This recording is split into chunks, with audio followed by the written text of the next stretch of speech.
स्वागत है आपका एक बार फिर यूट्यूब चैनल सौरभ फाउंडेशन पे।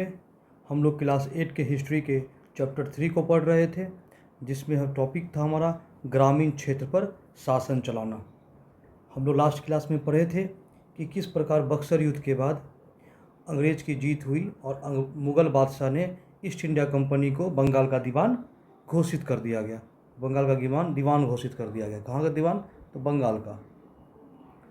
बंगाल का दीवान बनने के बाद उनका काम हुआ राजस्व वसूली का, टैक्स लेने का काम हुआ। किस प्रकार टैक्स के लिए कंपनी टैक्स पर आश्रित होती है और नई व्यवस्था को लाती है। अभी तक कंपनी अपने देश से गोल्ड सिल्वर मंगाकर यहाँ पे व्यापार कर रही थी। अब यहाँ के टैक्स के पैसे को कलेक्ट कर रही है और यहीं के पैसे से सामान खरीद रही है और अपने देश को भेज रही है। तो हम लोग इस टैक्स प्रणाली में हम लोग अस्थाई बंदोबस्त को पढ़े थे, जो लॉर्ड कॉर्नवालिस के द्वारा लाया गया था, जिसमें जमींदार को पूरा अधिकार था टैक्स कलेक्ट करने का और टैक्स का भाग को अंग्रेज़ सरकार को, ईस्ट इंडिया कंपनी को देने का।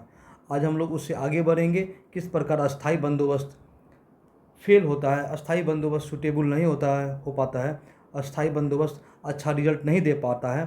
तो आने वाली सरकार आने वाले समय में अलग अलग व्यवस्थाएं को अलग अलग जगह पे लाई, जिसमें हम लोग आज महलवारी और रैयतवारी दो बंदोबस्त को देखेंगे, दो टैक्स रिफॉर्म को हम लोग देखेंगे।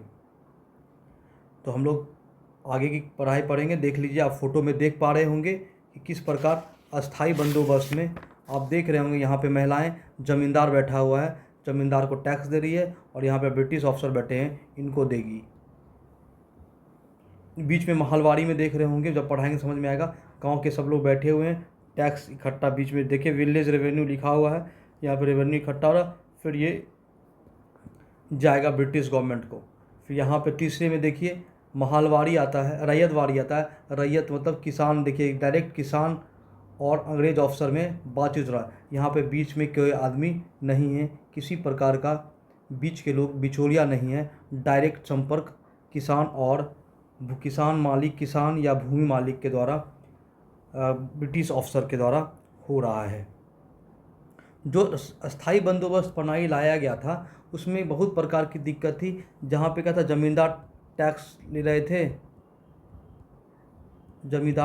रहे थे और टैक्स अंग्रेज़ को दे रहे थे। बीच में क्या हुआ कि बीच के समय ज़मींदार को फ़ायदा होने लगा, लेकिन उस प्रकार से कृषि पे निवेश करना बंद कर दिए, जिससे अंग्रेज़ को लगा कि ये घाटा हो रहा है, इसका नुकसान हो रहा है। उन्होंने आगे चल के दूसरा रिफॉर्म लाया। चलिए इसको हम आगे पढ़ते हैं। तो क्या पढ़ेंगे? नई व्यवस्था, महलवारी बंदोबस्त। नई व्यवस्था कौन सा लाया गया? महलवारी बंदोबस्त।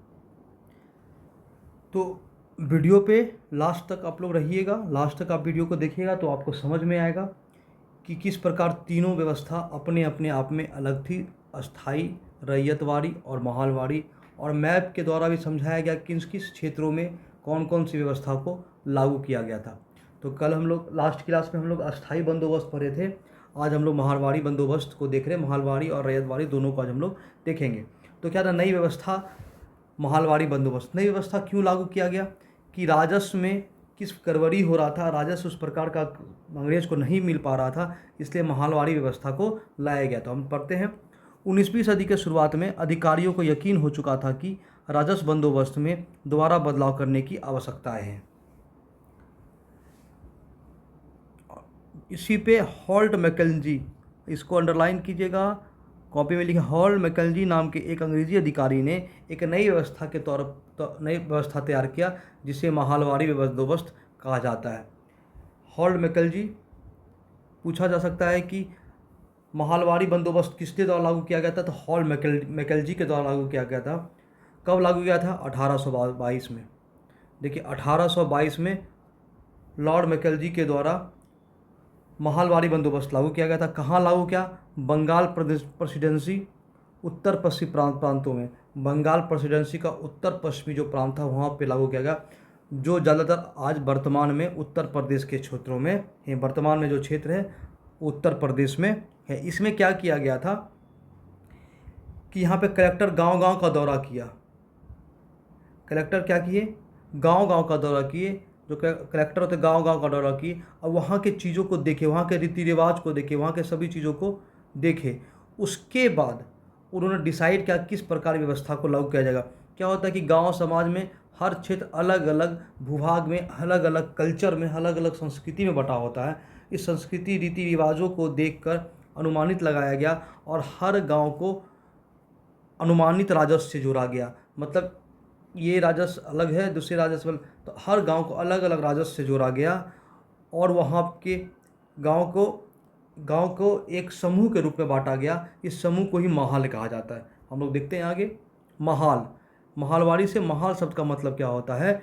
ब्रिटिश राजस्व दस्तावेज में महाल एक राजस्व इकाई थी। महाल एक राजस्व इकाई थी या एक गांव या गांव के समूह होती थी। जिस प्रकार अभी हमारे गांव में जीविका दीदी चल रहा है, देख रहे हैं किस प्रकार लेडीज़ लोगों का ग्रुप बना हुआ है। कोई भी बैंक का भी काम होता है तो सब लोग ग्रुप बन के जाते हैं, बैंक पे लोन लेते हैं और आपस में बांटते हैं। और भी अन्य प्रकार की समूह बना हुआ है, समूह बना के काम किया जा रहा है। समूह बना के काम किया जाता है तो क्या होता है कि हमारे पास एक समूह है, समूह के हिसाब से काम किया जाएगा। समूह का एक हेड होगा जो इस चीज़ों का देख रेख करेगा। तो इसी समूह के बीच के ही लोग होंगे जो इसका देख रेख कर रहे हैं। तो महाल, यही महालवाड़ी पर हुआ था। अस्थाई में क्या था कि गांव का किसान है और वहाँ पे ज़मींदार है, ज़मींदार का राजस्व अंग्रेज है, तो ये इसको दिया। इस दोनों में कनेक्टिविटी था लेकिन उस तरह का कनेक्टिविटी नहीं था। यहाँ पे क्या था, गांव के ही समूह के ही तो लोग हैं। आप देखते हैं गांव के समूह में 10 लेडीज़ होती हैं, 10 लेडीज़ हुई और आपस में जुड़ती हैं और एक लेडीज़ को बनाया जाता है, आप यहाँ के इस ग्रुप के हेड होंगे और ये हेड अपना बैंक जा रही है, बैंक से लोन ले रही है, बाकी समय बांट रही है। उस प्रकार की व्यवस्था वर्तमान समय में देखने को मिल रहा है।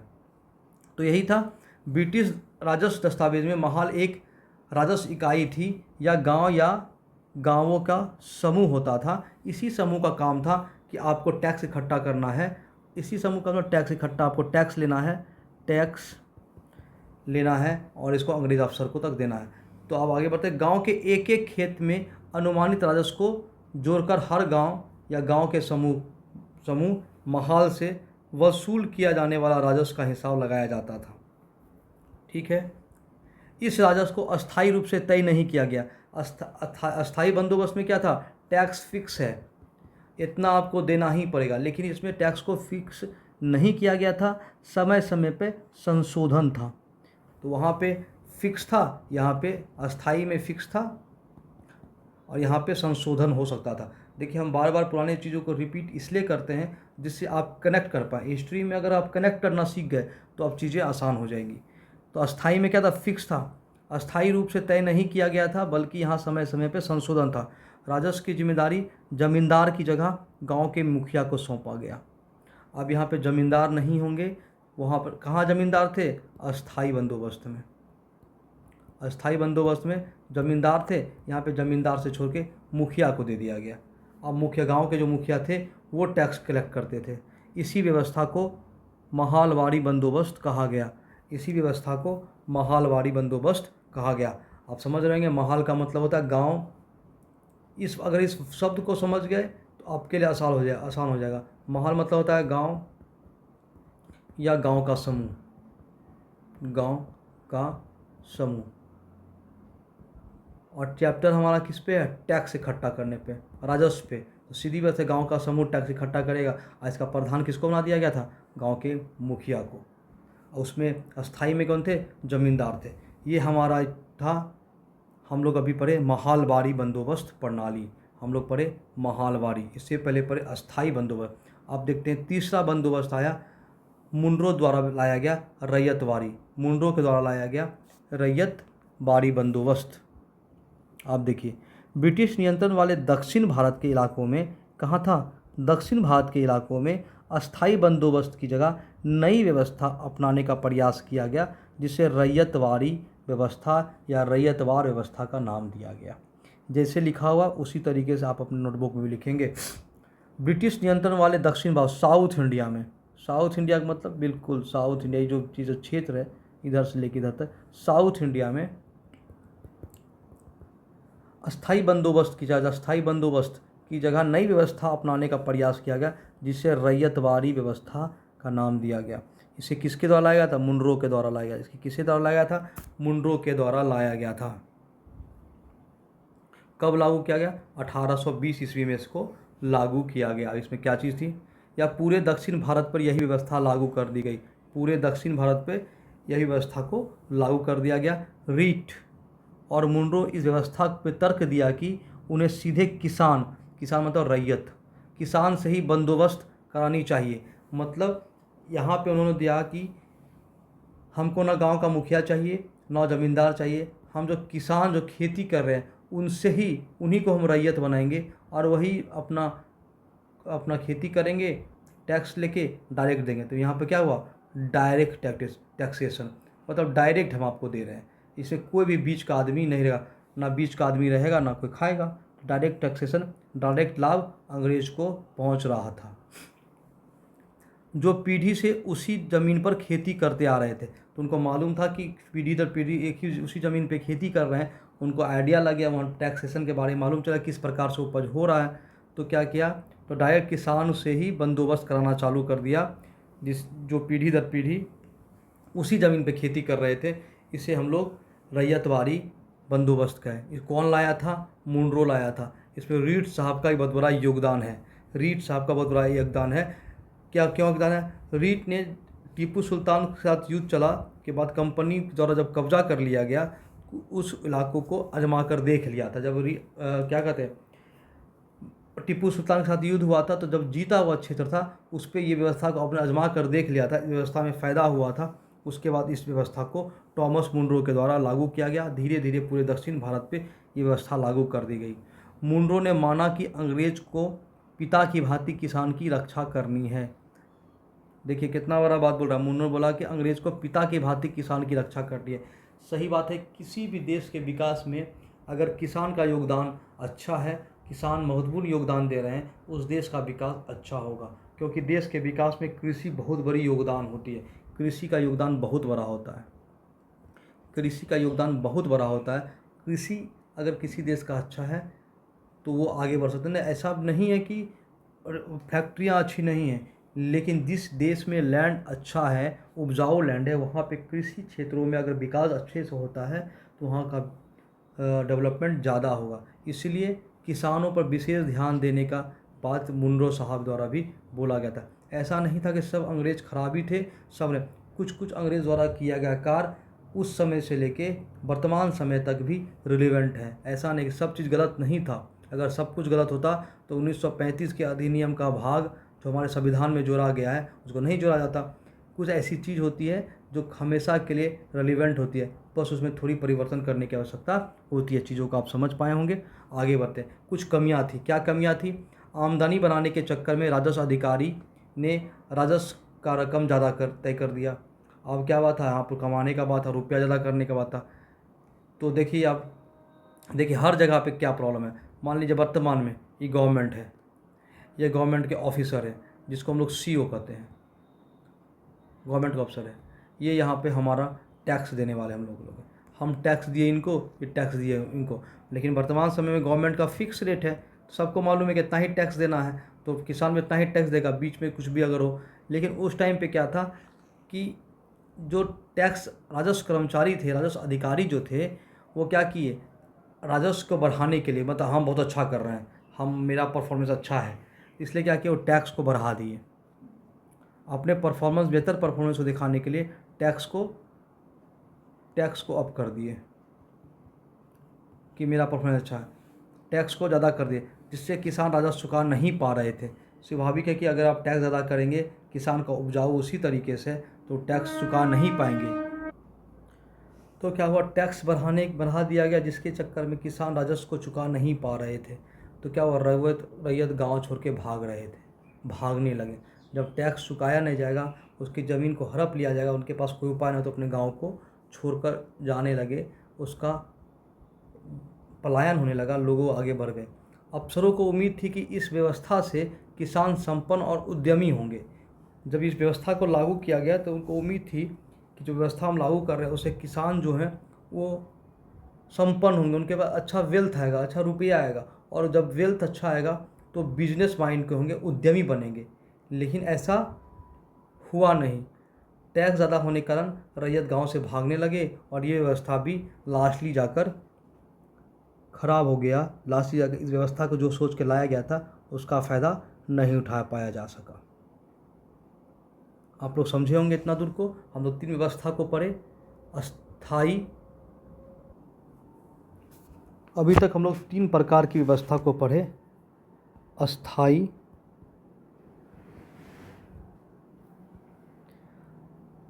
महालवाड़ी और रैयतवाड़ी। 3 व्यवस्था का तीनों व्यवस्था अपने अपने रूप से अपने अपने समय के लिए बनाया गया। उसमें एक जगह पे ज़मींदार थे, एक जगह पे महाल को, गांव के मुखिया को, एक जगह पे स्वयं किसान को लाया गया। इस चीज़ों को हम समझे होंगे, चीज़ों को देखे होंगे, प्रीवियस क्लास को भी देख लीजिएगा और जो भी आपको लिखाया गया उसको नोट डाउन जरूर करिए। हम लोग मैप से समझते हैं कि चीज़ें कैसी रही होगी। देखिए, आप उस समय के भारत के नक्शा को आप लोग देख रहे हैं। आपको कलर अलग अलग कलर में दिख रहा है। देखिए, यहाँ पे डार्क ब्राउन कलर में दिख रहा है, यहाँ पे ग्रीन कलर में दिख रहा है और यहाँ पे ब्लूइश कलर में दिख रहा है, ब्लू कलर में दिख रहा है। 3 अलग अलग जगह की व्यवस्थाएं दिख रही हैं। तो देखिए, जो डार्क कलर में दिख रहा है ये रैयत अस्थाई बंदोबस्त है। यहाँ पे देखिए हम टिक लगा रहे हैं, अस्थाई परमानेंट सेटलमेंट। ये जो क्षेत्र आप देख रहे हैं भारत का क्षेत्र, ये उस समय अस्थाई बंदोबस्त के अंदर आया था। अस्थाई बंदोबस्त के अंदर ये व्यवस्था उस समय आया था। इसको आप लोग देख रहे होंगे। उसके बाद अब ब्लूइश देखिए, ये रैयतवाड़ी व्यवस्था थी। रैयतवाड़ी व्यवस्था, ये जो ब्लू दक्षिण भारत, साउथ इंडिया बोले, दक्षिण भारत बोले, ये पूरा रैयतवाड़ी व्यवस्था बम्बई तक थी। और जो हम महालवाड़ी बोले, हम बोले थे कि मोस्टली उत्तर प्रदेश, ये पूरा उत्तर प्रदेश का जो क्षेत्र है, दिल्ली, ये पूरा महालवाड़ी क्षेत्र में फैला हुआ था। मैप के थ्रू समझेंगे तो ज़्यादा आसानी होगा। मैप के थ्रू समझना चाहिए, मैप का हमेशा अध्ययन करना चाहिए, जिससे हम भारत के संदर्भ में चीज़ों को समझ पाएँ और देख पाएँ। अब देखिए, हम लोग आगे बढ़ते हैं। हम तीनों व्यवस्था को अलग अलग बताए हैं, जिससे आपको कंपैरिजन करने में आसानी होगा। सबसे पहले आप इसका स्क्रीनशॉट ले लीजिए, उसके बाद चीज़ों को आगे बताएंगे।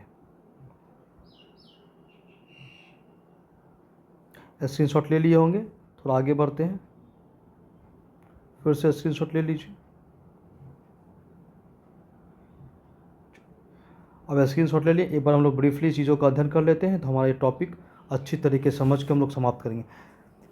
यहाँ पे 3 व्यवस्थाएं, अस्थाई, रैयतवाड़ी, महालवाड़ी। ठीक है, यहाँ पे विशेषता दिया हुआ है। शुरुआतकर्ता कौन था, मुख्य क्षेत्र क्या था, अधिकार क्या था, भूमि का अधिकार, टैक्स कौन देता था और टैक्स की दरें क्या थी। अब देखिए, अस्थाई बंदोबस्त शुरू करने वाले कौन थे, लॉर्ड कॉर्नवालिस। कब शुरू किए, 1793 में। रैयतवाड़ी थॉमस मुनरो शुरू किए 1820 में। रैयतवाड़ी थॉमस मुनरो शुरू किए 1820 में और महालवाड़ी शुरू की हर्ट मैकलजी ने 1822 में। शुरुआतकर्ता फिर से बोल रहे, अस्थाई कॉर्नवालिस, रैयतवाड़ी मुनरो और महालवाड़ी मैकलजी द्वारा। 1793 में अस्थाई, 1820 में रैयतवाड़ी और महालवाड़ी 1822 में। मुख्य क्षेत्र कौन था अस्थाई में, बिहार, बंगाल, उड़ीसा। बिहार, बंगाल, उड़ीसा। मैप में आप देखिए, ये जो क्षेत्र है ये भी उड़ीसा का क्षेत्र है, ये देख लीजिए, बिहार, बंगाल, उड़ीसा। रैयतवाड़ी में मद्रास, बम्बई, असम। रैयतवाड़ी में मद्रास, बम्बई, असम। देखते हैं रैयतवाड़ी, देखिए असम का यहाँ क्षेत्र है, मद्रास, बम्बई, असम का क्षेत्र में आप देख रहे होंगे। और आगे बढ़ते हैं हम लोग, और यहाँ पे महालवाड़ी में पंजाब, उत्तर प्रदेश, मध्य भारत। देखिए, पंजाब इधर का क्षेत्र है, उत्तर प्रदेश इधर का क्षेत्र है और मध्य भारत का क्षेत्र जो है वो आपको रैयतवाड़ी व्यवस्था में था।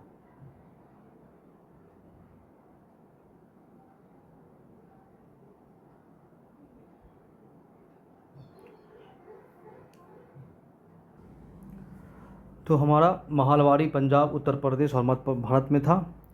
भूमि का अधिकार, तो भूमि का अधिकार अस्थाई बंदोबस्त में ज़मींदार के पास था, रैयतवाड़ी में किसान के पास था, डायरेक्ट किसान के पास था, और महालवाड़ी में पूरे गांव को महाल कहते थे, ग्राम समूह को महाल कहते थे, तो वो किसमें था, महाल के पास था। टैक्स कौन देता था, टैक्स कौन देता था, कौन देता था, मतलब टैक्स किसको मिलता था? ज़मींदार देता था सरकार को, ज़मींदार टैक्स कलेक्ट करता था और सरकार को देता था। यहाँ पर डायरेक्ट किसान सरकार को दे रहा है और यहाँ पे गांव का मुखिया कलेक्ट कर रहा है गांव वालों से, गांव वाला कलेक्ट गांव के मुखिया को दे रहे हैं, मुखिया सरकार को दे रहा है। ठीक है। टैक्स की दरें क्या थी? तो क्या था, अस्थाई में हमेशा निश्चित थे। हम पढ़ाए थे कि अस्थाई बंदोबस्त, अस्थाई का नाम है कि बिल्कुल अस्थाई रहेगा, कोई टैक्स का चेंजेज नहीं किया जाएगा। रैयतवाड़ी में अस्थाई था, समय समय पर 30 से 60% तक बदलती रहता था, वैरी करते रहता था, बदलती रहती थी। ठीक है। और महालवाड़ी में भी अस्थाई था, उसको बदलाव होते रहता था। इस प्रकार हम लोग तीनों अस्थाई बंदोबस्त, महालवाड़ी बंदोबस्त और रैयतवाड़ी बंदोबस्त को पढ़े, समझे। आप लोग उम्मीद कर रहे हैं समझ रहे होंगे। चीज़ों को नोट डाउन जरूर कीजिएगा। बस ये चार्ट अगर आप ध्यान में रख लिए, जो बनाया गया है 3 विशेषताएं वाला, ये जो चार्ट हम आपको बता रहे हैं, ये जो चार्ट है आप जो देख रहे हैं, ये अगर आप ध्यान में रख लिए तो इस टॉपिक में तीनों अस्थाई बंदोबस्त, महालवाड़ी और रैयतवाड़ी में आपको दिक्कत नहीं होने वाला है। एक भी क्वेश्चन ना डिस्क्रिप्टिव में छूटेगा ना शॉर्ट्स में छूटेगा। बाकी आप पढ़ें, मैप को भी ध्यान में रखेंगे, ऊपर से नीचे तक चीज़ों को आप नोट डाउन ज़रूर कर लीजिएगा। नोट डाउन करने से आपका रिवीजन अच्छे से होगा, आप पढ़ाई अच्छे से कर रहे होंगे, यही उम्मीद हम कर रहे हैं आपसे। जितना चीज़ पढ़ाया जा रहा है आपको हिस्ट्री में, आप चीज़ों को पढ़ रहे होंगे, एक दूसरे को कनेक्ट कर पा रहे होंगे। इस फ़ोटो से भी, जो आपका स्क्रीन पे फ़ोटो नज़र आ रहा है, उससे भी आप कनेक्ट कर पा रहे होंगे। गांव का मुखिया है, रेवेन्यू कलेक्ट हो रहा है, यहाँ पे सीधे गांव का लोग सरकार को रेवेन्यू दे रहा है। तो इन सब चीज़ों से आप समझ पा रहे होंगे और कनेक्ट कर पा रहे होंगे। हम लोग पढ़ाई को जारी रखे हुए हैं और आप लोग पढ़ रहे होंगे। नेक्स्ट में हम लोग यूरोप की फसलें, भारत में नील की मांगें, नील की मांग के देखते हैं। नील की मांगों के साथ भारत में कुछ विद्रोह भी होते हैं, उनको समझेंगे। हिस्ट्री पढ़ने के लिए थोड़ा कनेक्ट करना ज़रूरी है, एक दूसरे से कनेक्ट ज़रूर कीजिए, चीज़ों को कनेक्ट कीजिएगा तब ज़्यादा समझ में आएगा। उम्मीद करते हैं आपको टॉपिक समझ में आया होगा, पढ़ने में मज़ा आ रहा होगा, हिस्ट्री हल्का लग रहा होगा। जैसा भी लग रहा हो आप लाइक कमेंट ज़रूर करें, कमेंट में बताएं कि आज का क्लास कैसा लगा। आवाज़ उम्मीद करते हैं ठीक हो गया होगा, पहले से बेहतर होगा। तो उसके लिए कमेंट, अगर आवाज़ सही है तो कमेंट पे थंब का एक कमेंट ज़रूर करें, और अगर आपको पढ़ना अच्छा लग रहा होगा तो कम से कम एक स्माइली ज़रूर कमेंट में करें, जिससे लगेगा कि आपको समझ में हिस्ट्री आ रहा है। हम कोशिश कर रहे हैं कि हिस्ट्री को अच्छे से सिंपल भाषा में समझाने का। तो इसी के साथ हमारा टॉपिक ख़त्म होता है। बहुत बहुत धन्यवाद। अच्छे से पढ़ाई करें, एंजॉय करें और मेहनत करते रहें। बहुत बहुत धन्यवाद।